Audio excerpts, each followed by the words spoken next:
Ne me touche pas comme ça. Le procès de Rick Harrison était toujours axé sur les accusations de contrebande et de blanchiment d'argent, une affaire financière suivie intensément par les médias et les fans à travers le pays. Puis, le 27e témoin s'est avancé, une jeune femme au visage inconnu et au nom jamais mentionné sur la photo. Star du porno. Elle n'a offert qu'une brève introduction, « Je suis sa fille adoptive ». Le silence envahit la salle d'audience, pour être brisé quelques instants plus tard par ces mots suivants. Ils se sont relayés contre moi, 5 mots seulement mais suffisants pour bouleverser toute la structure du procès. De quoi arracher la façade bâtie au fil de milliers d'épisodes télévisés, d'apparitions promotionnelles et de l'image du père exemplaire de l'Amérique. Personne ne se doutait que, depuis plus d'une décennie, Rick Harrison avait caché une fille adoptive. Ce qu'elle a apporté dans la salle d'audience n'était pas un appel à la grâce mais un horrible secret de contrôle, d'abus et de silence systématique. Ces propos étaient-ils la vérité ou simplement un retournement de situation impitoyable au cœur d'une tempête médiatique? Première partie, l'essor du parrain de la télévision.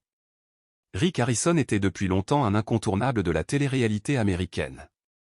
Entrepreneur autodidacte au début modeste, il est né des cendres d'un prêteur sur gage en difficulté à Las Vegas pour bâtir un empire de plusieurs millions de dollars.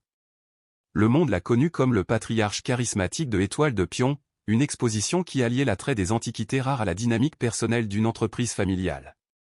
Dès sa diffusion en 2009 sur History Channel, la série est devenue une sensation culturelle, captivant le public non seulement par ses objets de collection originaux, mais aussi par sa chaleur familiale et la présence indubitable de Rick. Au cœur de la série se trouvait Rick lui-même, un homme qui portait facilement le rôle du héros américain de tous les jours. Il était le visage souriant et accessible derrière le comptoir du Gold and Silver Pawn Shop, proposant des évaluations expertes et s'engageant dans des négociations pointues, souvent humoristiques, avec les clients. Son demi-sourire, son attitude bourrue mais adorable et son point de vue chevronné ont fait de lui un incontournable de la télévision. Mais ce ne sont pas seulement les antiquités qui ont captivé les téléspectateurs, c'est aussi la dynamique de la famille Harrison. Le père de Rick, Richard Holman Harrison, a apporté une sensibilité de la vieille école, qui se heurte souvent à l'approche plus pragmatique et moderne de Rick. Le fils de Rick, Corey, a ajouté une autre couche, symbolisant la génération plus jeune et férue de technologie, qui s'oppose à la tradition, tout en restant profondément fidèle à l'héritage familial. Ensemble, ils formaient une dynamique familiale plus captivante que n'importe quel morceau d'histoire apporté dans la boutique. Dans les coulisses, Rick a pris une main de fer sur sa marque, contrôlant méticuleusement la façon dont le public percevait la famille. Il a exigé d'approuver chaque épisode coupé avant sa diffusion, s'assurant qu'aucun détail ne pourrait ternir leur image publique raffinée. Chaque apparition à la télévision, chaque interview était une performance soigneusement organisée. Alors que des rumeurs sur le personnage de Rick hors écran faisaient parfois surface, suggérant qu'il n'était peut-être pas aussi chaleureux que son image à l'écran, l'homme derrière la caméra était protégé par son immense popularité et sa réussite financière. Le public était complice, prêt à ignorer les légères fissures de la façade car, après tout, Rick était l'homme qui avait transformé un modeste prêteur sur gage en empire. Pourtant, il y avait une omission flagrante dans le récit public de Rick, une fille. Sa famille semblait complète avec son fils et son père, mais aucune mention n'a jamais été faite d'une fille adoptive. Il n'y avait pas de photos de famille, pas d'histoire à son sujet, pas d'apparition dans la série. La presse, soucieuse de protéger la marque familiale, l'a balayée avec des explications triviales. Peut-être qu'elle n'aimait pas les projecteurs. Peut-être que Rick souhaitait protéger la vie privée de ses enfants. Avec le recul, ces explications semblent insuffisantes. L'absence de cet enfant n'était pas simplement une bizarrerie, c'était un vide intentionnel. C'est devenu un gouffre qui, à l'insu du public, cachait une réalité bien plus sombre. En réalité, cette omission n'est pas née d'un désir d'intimité ou d'une dynamique familiale décalée. Au lieu de cela, il s'agissait d'un effacement stratégique, qui s'inscrivait dans le cadre d'un effort de longue haleine visant à garder le public et le monde aveugle à un horrible secret.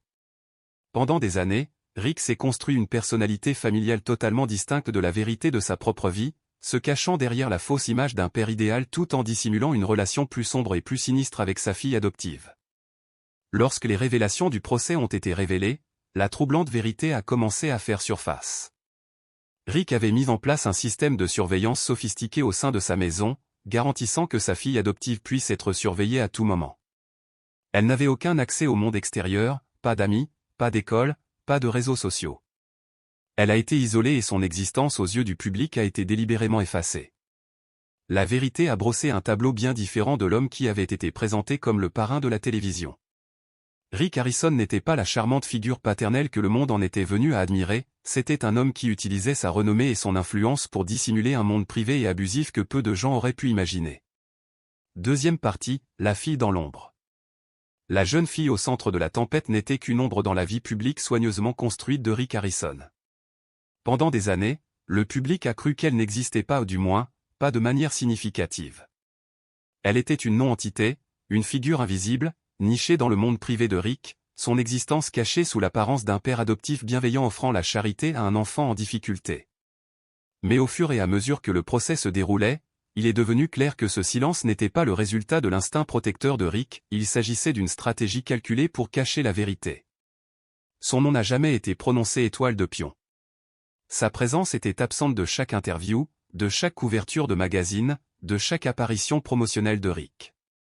En fait, on savait très peu de choses sur elle, à part le fait qu'elle avait été adoptée par Rick à l'âge de 10 ans. Ses premières années ont été marquées par l'instabilité, sa mère biologique, toxicomane, avait lutté contre la dépendance et était jugée inapte à devenir parent.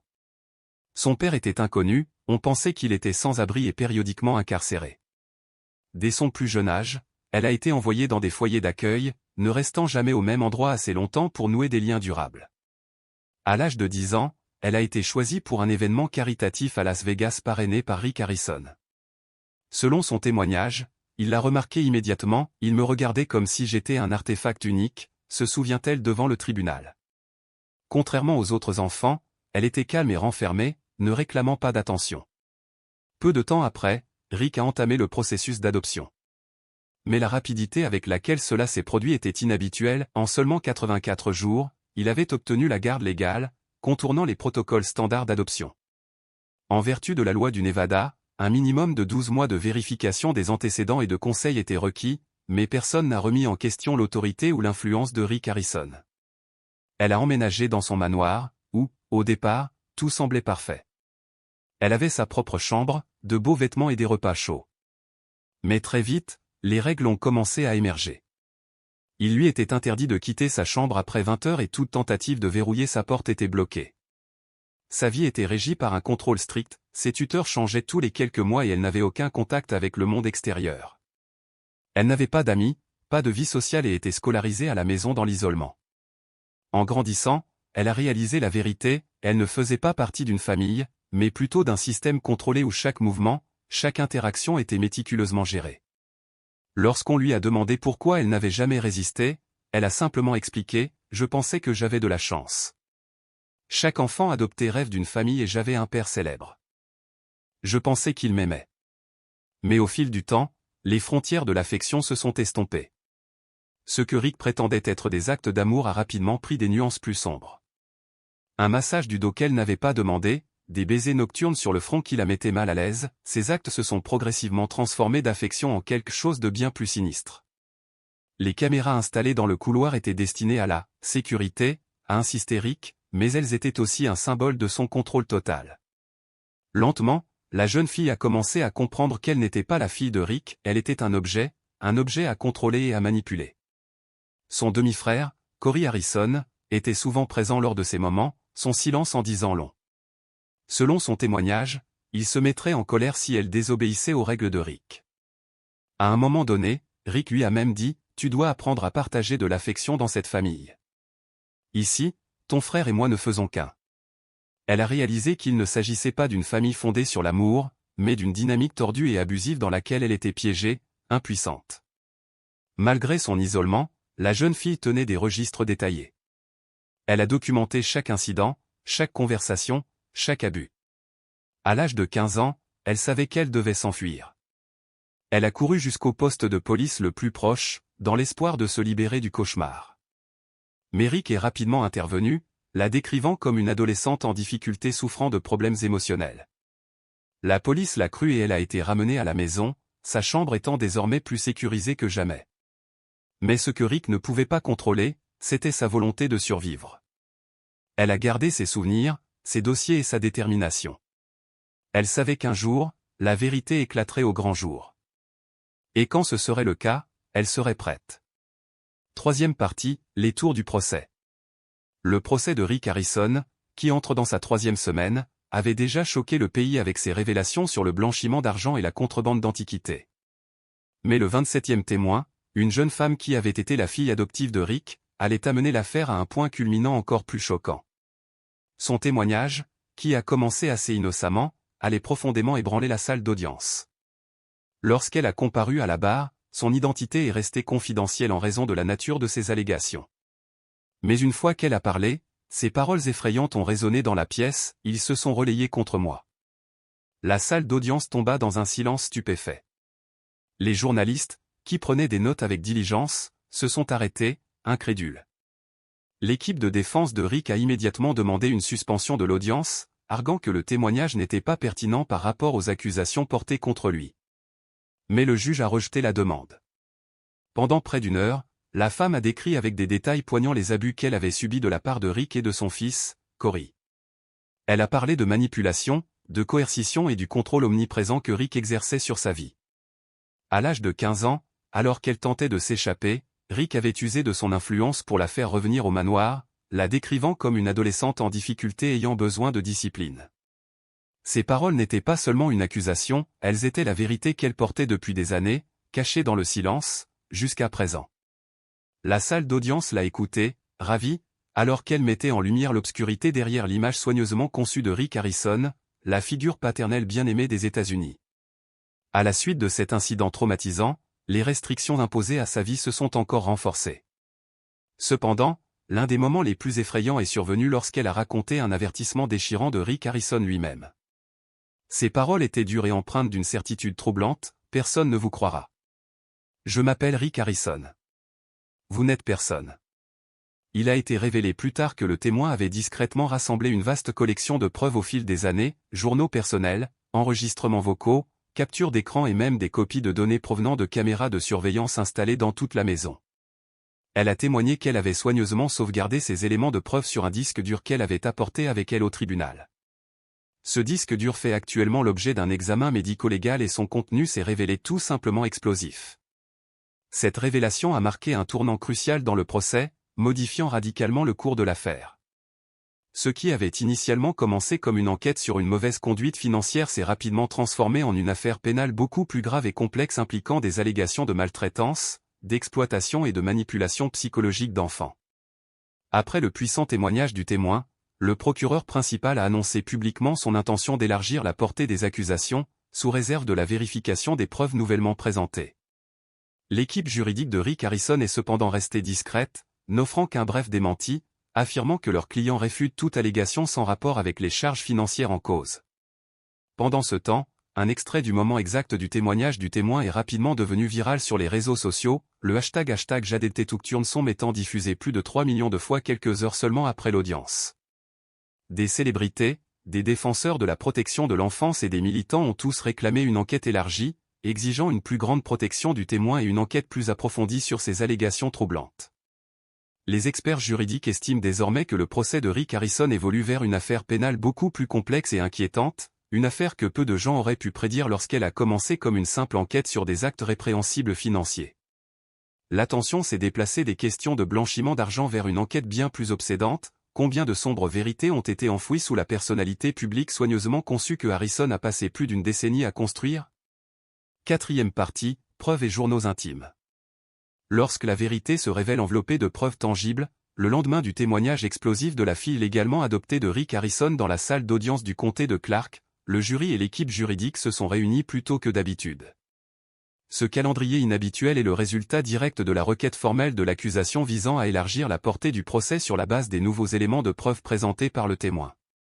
Ces preuves, qui comprenaient un disque dur contenant des centaines de fichiers, des journaux personnels manuscrits, des photographies et des enregistrements audio, ont été recueillis sur une période de près d'une décennie.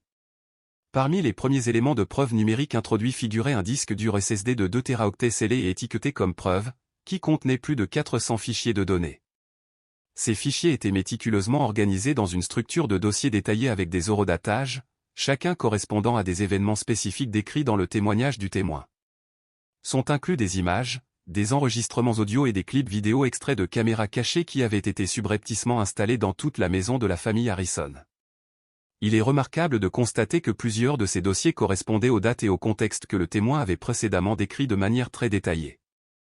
Les experts en criminalistique numérique du bureau du procureur du comté de Clark ont confirmé que le disque ne présentait aucun signe de falsification, de fabrication ou de modification post-création. Toutes les métadonnées des fichiers étaient intactes et les horodatages correspondaient parfaitement aux dispositifs de sécurité connus installés dans la maison de Rick Harrison, y compris les caméras secrètes qu'il avait auparavant nié posséder. Parmi les éléments de preuve les plus accablants figurait une vidéo privée, montrée uniquement au tribunal pour protéger l'identité du témoin.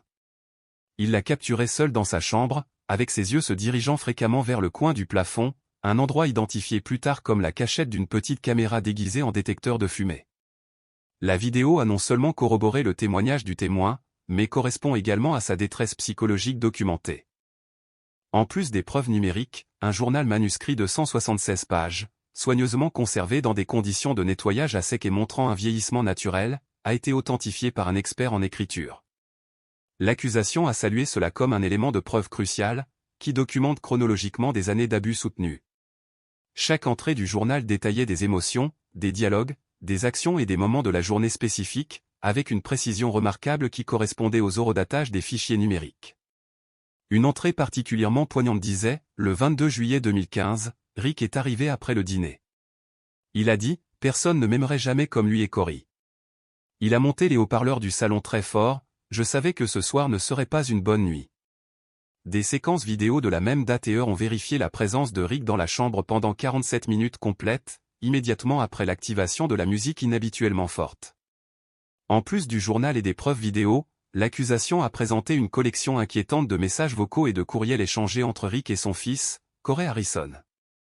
Un message, envoyé à 2h14 par Cory, disait simplement « À votre tour ce soir ». L'équipe de défense de Rick a tenté de faire valoir qu'il pouvait s'agir d'une blague ou d'une référence à un horaire de travail familial, mais cette explication a été rapidement rejetée comme peu convaincante à la lumière d'autres preuves convaincantes. L'élément de preuve le plus dommageable était sans doute un clip audio de 18 secondes, enregistré sur l'ancien téléphone portable du témoin. La voix masculine, identifiée sans équivoque comme étant celle de Rick Harrison, a déclaré de façon inquiétante « Vous devriez vous considérer chanceux que nous vous ayons adopté. Si vous étiez toujours dans le système, vous seriez passé comme un déchet. » Des experts indépendants en analyse vocale de l'UCLA ont comparé cet enregistrement aux modèles vocaux connus de Rick avec un niveau de confiance de 96%.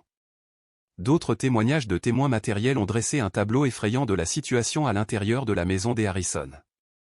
Gloria Mendoza, une ancienne femme de ménage employée par la famille entre 2014 et 2016, a raconté un incident inquiétant au cours duquel elle a surpris par inadvertance Rick et sa fille adoptive dans une position compromettante. Elle a décrit la jeune fille comme figée par la peur, le visage pâle, tandis que Rick était torse nu jusqu'à la taille. Mendoza a quitté son emploi peu de temps après cet incident, mais s'est abstenue de le signaler, craignant des représailles juridiques et la perte de ses moyens de subsistance. Un autre témoin clé, le chauffeur-livreur Brett Cummings, a déclaré que lors d'un dépôt de routine en soirée, la fonction de mémo vocal de son téléphone s'était activée accidentellement, capturant un cri terrifié et un appel distinct, « S'il vous plaît, pas encore ». Cet enregistrement a été vérifié comme étant authentique par le Las Vegas Forensic Audio Laboratory. La psychologue Elizabeth Connors, experte en troubles de stress post-traumatique, a fourni un témoignage critique selon lequel les symptômes psychologiques du témoin dissociation, perte de mémoire, insomnie et anxiété intense, étaient tout à fait cohérents avec le traumatisme généralement observé chez les victimes d'abus sexuels à long terme. Avec un ensemble de preuves aussi solides désormais disponibles, les experts juridiques commencent à reconnaître que les accusations liées au blanchiment d'argent ne sont que la pointe d'un iceberg beaucoup plus vaste et inquiétant. Le Conseil des témoins a officiellement déposé tous les documents auprès du FBI, appelant à une enquête fédérale élargie sur les réseaux organisés de maltraitance et d'exploitation des enfants.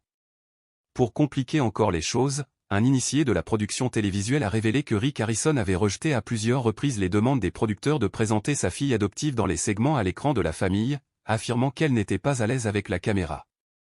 À la lumière des preuves qui émergent actuellement, cette affirmation prend une signification bien plus sinistre et indéniable.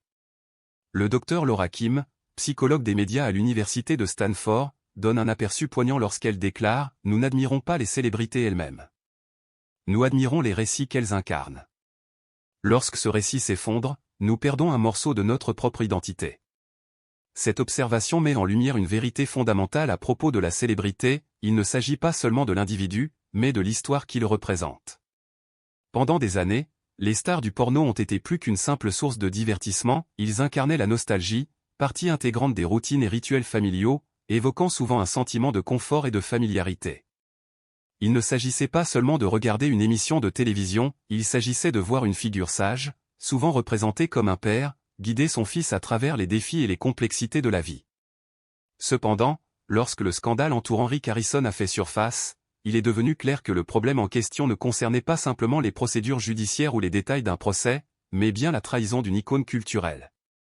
Les téléspectateurs ne regardaient pas seulement le déroulement d'un procès, ils assistaient à l'effondrement d'un récit bien-aimé qui avait été gravé dans leur conscience culturelle.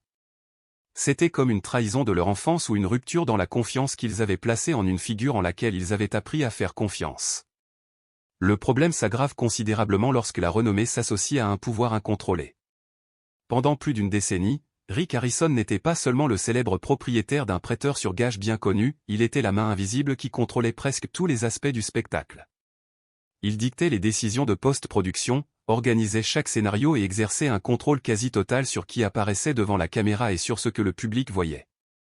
Plus que cela, il gérait la personnalité publique de sa famille, gardant les détails de leur vie privée méticuleusement cachés au monde. Personne, pas même les acteurs ou l'équipe, n'avait l'autorité de remettre en question ce qui se passait dans les coulisses ou ce qui n'était pas vu par la caméra. La fille adoptive de Rick, le témoin clé du procès, était autrefois une non-entité dans le récit médiatique. Son absence n'était pas une coïncidence, elle faisait partie d'une stratégie délibérée de dissimulation. Le public, captivé par le spectacle de la personnalité d'Harrison, n'a jamais pensé à se demander pourquoi quelqu'un qui parlait si fort des valeurs familiales avait si soigneusement caché sa propre famille.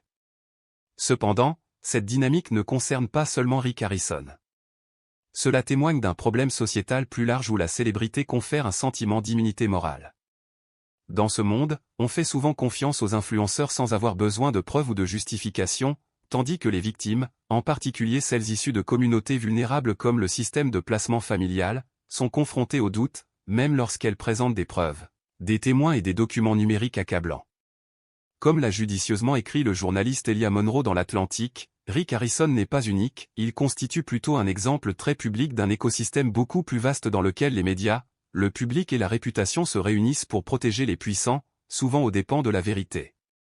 Maintenant, la question se pose, combien d'autres comme Rick Harrison existent au-delà de l'écran de télévision? Combien de personnalités publiques, depuis celles des talk-shows et des scènes TED jusqu'aux influenceurs sur YouTube et TikTok, jouissent d'une confiance inconditionnelle de millions de personnes tout en restant largement ignorées? Ces personnalités sont rarement confrontées à l'examen minutieux qu'exigent leur pouvoir et leur influence.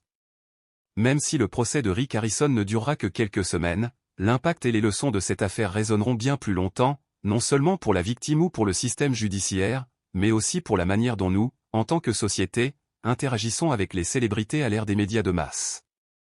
Au dernier jour du procès, le récit avait complètement changé. Personne ne s'est concentré sur les accusations initiales de blanchiment d'argent ou de contrebande d'antiquités ou accusations qui faisaient autrefois la une des journaux. L'attention s'était plutôt tournée vers la fille adoptive de Rick Harrison, la personne même qu'il avait travaillé si dur pour cacher aux yeux du public. Après des jours de témoignages, des centaines de documents, des preuves numériques et de nombreux témoins, elle avait méticuleusement déconstruit l'image soigneusement organisée de la famille Harrison. Ce qui a émergé était un portrait de famille sans le poli de la télévision, dépourvu d'éclairage coloré et de dialogue scénarisé. Ce que le monde a vu était quelque chose de bien plus brut, des fragments de mémoire assemblés à partir d'années de douleur, de traumatisme et de peur. Alors qu'elle quittait la barre des témoins pour la dernière fois, elle ne se retourna pas vers Rick. Elle n'a pas recherché le regard du jury. Elle s'éloigna simplement, chaque pas lourd du poids de laisser derrière elle un endroit qui l'avait réduite au silence pendant si longtemps. À l'extérieur du palais de justice, les journalistes étaient impatients d'entendre ses paroles, mais elle n'en a pas prononcé. Son avocat, parlant en son nom, n'a prononcé qu'une seule phrase brève mais puissante, elle ne veut pas de pitié. Elle veut qu'on la croie. Cette ligne résume l'essentiel du procès, il n'a jamais été question simplement de demander des comptes à un seul homme. Il s'agissait de se confronter à un système qui a placé la célébrité sur un piédestal, au point de sacrifier la vérité au profit du maintien d'un récit bien aimé. Alors que Rick Harrison attend un verdict judiciaire, la réalité est qu'il a déjà tout perdu. Les accords d'approbation se sont évaporés. Les stars du porno ont été écartées. Son nom a été effacé de toutes les listes qui le célébraient autrefois comme un symbole de l'homme ordinaire. Plus important encore, la confiance que le public lui accordait autrefois avait été brisée. Sa carrière ne s'est pas terminée par une condamnation judiciaire, cela s'est terminé par le silence du public même qu'il avait autrefois encouragé. Cependant, le véritable point culminant de cette histoire n'appartient pas à Rick Harrison. Cela nous appartient, le public. Nous sommes ceux qui ont autrefois cru en son personnage télévisuel, qui ont partagé des extraits de ses échanges pleins d'esprit, qui ont transformé ses slogans en mèmes, qui ont ri des négociations apparemment innocentes.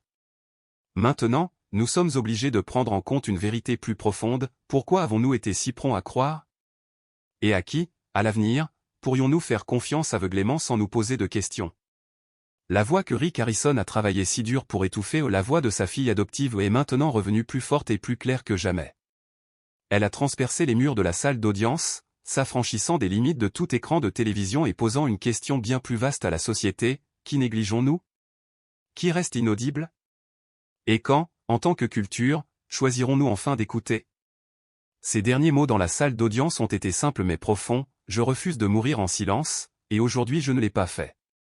Ces paroles sont depuis devenues un cri de ralliement, non seulement pour sa survie mais aussi pour la survie de la vérité elle-même. Elle n'est plus la fille que Rick Harrison a essayé d'effacer. Elle est la voix de la résistance, le témoin d'une vérité que le monde a choisi d'ignorer trop longtemps. Même si le tribunal finira par rendre son jugement juridique, le verdict moral a déjà été rendu. Cela s'étend au-delà de Rick Harrison et englobe nous tous, ceux qui savaient, ceux qui doutaient et ceux qui ont choisi de garder le silence.